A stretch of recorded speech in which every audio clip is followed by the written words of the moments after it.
Coming up, we'll tell you about a horse with a famous pedigree being brought back to health in Jessamine County. Frost advisory out there for tonight. Hard freeze possible early on Sunday morning. Obviously, the trend is pretty cold out there through the weekend. And I'll track all of the frosty details coming up. And Lexington police are asking for help trying to track down a man wanted for an early morning robbery at a gas station. We have a picture of the suspect. Tracking, alerting, protecting. This is WKYT News at 4:30. Good afternoon on this Friday. Sam Dick and Amber Philpott reporting. A frost advisory now in effect to tomorrow morning as we anticipate the coldest temperatures of the season so far. It's coming. We are in the 60s today, but this weekend lows will drop down into the 30s. Let's check in now with meteorologist Jim Caldwell on this weekend cool down. You know, cool down might even be understating it. I mean, this is really going to be a big old blast of cold air taking hold of the region. It's already out there somewhat today, even though we got in the 60s. We had a lot of cold air make a run at us with that frontal boundary. Frost advisory, as mentioned, is currently in place for tonight and into the early morning hours on Saturday. Not a big surprise. We're past the average date we see typical frost here in central Kentucky. But we go into the weekend, we likely get in on a hard freeze. We usually don't run into that until later on this month. And you see, and actually into November in some cases, and you're looking right now at the temperatures, and they are running in the low and even some mid-60s throughout a big chunk of the area with full sunshine. Full sunshine couldn't get us into the 70s today. That's how cold this air mass is, and it's going to get colder as we get into the weekend. Clear and chilly around 49 at 8 o'clock. Very chilly at 44 there at 11 o'clock, and then you can see by 8 a.m. frosty morning with mid-30s here in the area, and it just stays chilly all day long. Some data that I've been looking at tries its best to keep low 50s for highs hanging out here tomorrow. I think we're a little bit better than that, but only a little by going into the right around 53, maybe 54 degrees. So a lot of chilly air coming our way this weekend, and we will track all of it coming up. A horse with a famous pedigree was recently nursed back to health after it was left severely underweight and with problems walking due to neglect. As our Mike Linden reports, Hannah the horse will soon be available for adoption thanks to the Kentucky Equine Humane Center. It's our top story at 4:30. A little under 2 months ago, a horse without a name arrived at the Kentucky Equine Humane Center in Jessamine County, and it wasn't for a few days after she arrived that officials here were able to determine her famous bloodlines. Hannah is a 5-year-old thoroughbred who arrived in late August severely underweight with problems walking. Kentucky Equine Humane Center officials say her previous owner didn't know how to properly take care of a horse. They say after doing some research into her thoroughbred tattoo inside her lip and into the markings on her head, they determined her well-known great-great-grandfather, Triple Crown winner Seattle Slew. While she still has a long road ahead of her, Humane Center officials say Hannah Slew has come a long way and will eventually be ready for adoption. One of the first things we always ask people is if they have a picture, can they send it to us, just so we can visually see, what the horse looks like.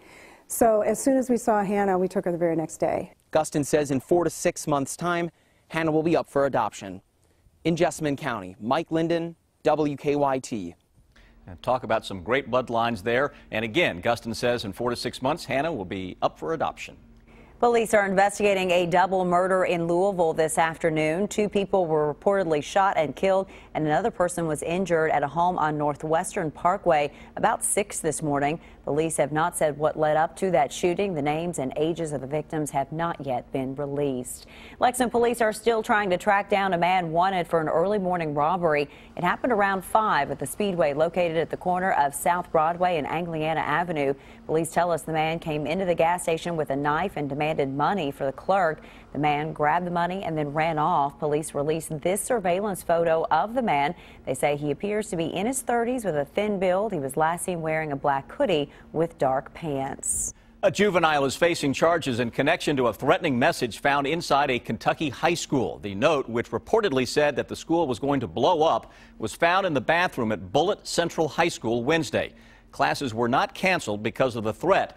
Because the student is underage, his or her name has not yet been released. An 11-year-old boy recovering after being hit by a car while he was walking to school in Lexington this morning. It happened about 8:30 at Bryan Station and Anniston Drive. Police tell us the child was crossing against the light when he was hit by an SUV turning onto Bryan Station. The woman reportedly said the sun was in her eyes and she didn't see the child. The child was taken to Kentucky Children's Hospital with minor injuries. No charges are expected to be filed. The Republican frontrunners are throwing their weight around, pushing for changes to the next GOP presidential debate, while Democrats await a decision from Vice President Joe Biden. Weijia Jiang has details now from the White House. The top two presidential candidates in the GOP race have won a victory over CNBC. The network has changed its debate rules after Donald Trump and Ben Carson sent a letter saying neither Mr. Trump or Dr. Carson will participate in your debate if it is longer than 120 minutes, including commercials, and does not include opening and closing statements. But not everyone agrees. I'm all for 3 hours. I'm sorry that they apparently don't have the endurance to go the distance. The other candidates may need extra time because Trump and Carson more than doubled their numbers in the latest poll. Carson has also raised the most money of any GOP candidate. Even Donald Trump, who is now accepting pledges despite his vow to fund his campaign himself. Hillary Clinton and Bernie Sanders both raised more money than Carson, but Vice President Joe Biden may be ready to challenge them. Have you made your decision yet? The vice president has reportedly been consulting with old advisors and friends in early voting states who have worked for him during past campaigns. You know, I'm big on debates, so. In New Hampshire Friday, Clinton was all smiles after this week's debate performance. A new poll of the Granite State shows her leading in New Hampshire for the first time since July. Weijia Jiang, CBS News, the White House. And sources tell CBS News the vice president could announce a decision any day now, but they also caution that the vice president has ignored self-imposed deadlines in the past. It will go a long way in helping the region. Kentucky is receiving $6 million in grants to improve eastern Kentucky's economy. The state's cabinet for finance and administration will spend $1 million to help train businesses and communities to use e-commerce. Some money will be spent on food chain supply and an economic development project at the Judy Patton Center. We have special problems that most regions don't have. Health, lack of jobs, expensive way to build highways and water districts and the like. So we have to have some extra help, and these grants are big-time help.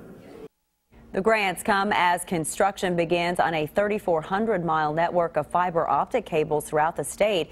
State leaders hope the network will spur business development and jobs for out-of-work coal industry workers. A Lexington postal inspector will be featured on a national television show. Roberta Bottoms will appear on American Greed tonight. The episode focuses on the case of Gary Milby. The Kentucky man and his attorney tricked more than 260 people into investing in an oil and gas business that didn't exist. Bottoms was part of the investigation. American Greed airs on CNBC at 10 o'clock. It is a perfect event just in time for fall, the party for the pumpkins at the Arboretum. And our Deanne Stevens is out and about checking out the Hay Straw Maze. Hey, Deanne. Good afternoon, guys. We are in the middle of this straw maze here at the Arboretum as we plan for a little pumpkin party tomorrow. We're doing some pumpkin picking.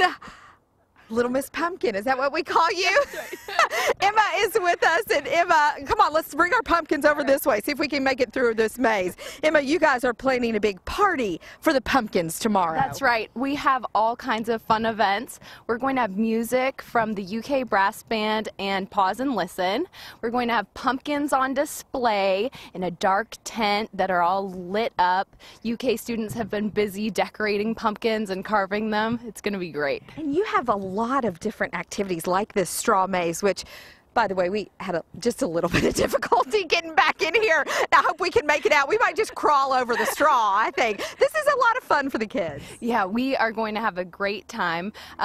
There are all kinds of fun events. We have a pumpkin roll and a pumpkin toss, all kinds of fun. It's going to be fun for the whole family tomorrow from 2 to 6. You're also teaching the kiddos about fall tomorrow. That's right. Yeah, we are totally focused on education here at the Arboretum, so we'll be learning about the seasonal changes, why the days are getting shorter, and all about leaves on the trees. Now, do they need to dress as a pumpkin like you and I did today? We certainly encourage costumes, and they'll be able to meet other creatures in costumes as well. Yeah. Other creatures and other pumpkins, evidently. Time is 2 o'clock tomorrow. Don't forget, there's going to be music and food and all kinds of fun, great activities for the whole family. Come on out here to the Arboretum, always doing great things. It is a $5 admission ticket, and you can get them right here at the gate. I'm Deanne Stevens, out and about.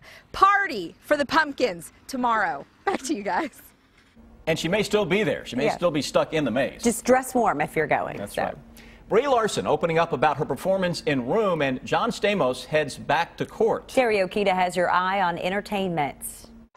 Actor John Stamos will be arraigned in a California courtroom today. The Full House star is charged with driving under the influence in June. If convicted, he faces 6 months in jail. Grandma and Grandpa. The critically acclaimed movie Room is out in limited release today. It stars Brie Larson, Jacob Tremblay, and Joan Allen. Larson plays a mother who is held captive along with her young son in a shed. Both desperately want to escape. You want to just protect your child from any of the pain and sorrows that you've experienced. The movie is based on Emma Donohue's best-selling novel. The inaugural recipients of the Big Bang Theory Scholarship Endowment met with the cast of the hit show.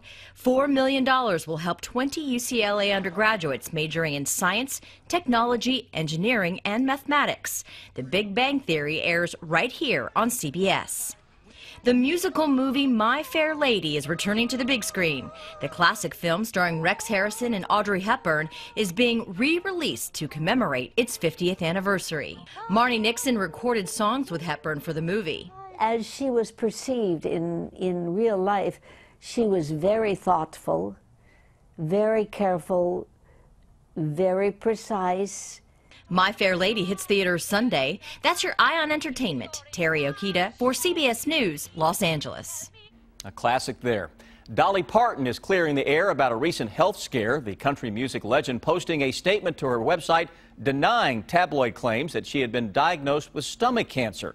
Dolly says that she did have kidney stones removed 3 weeks ago and is, quote, doing fine and appreciates everyone's concern.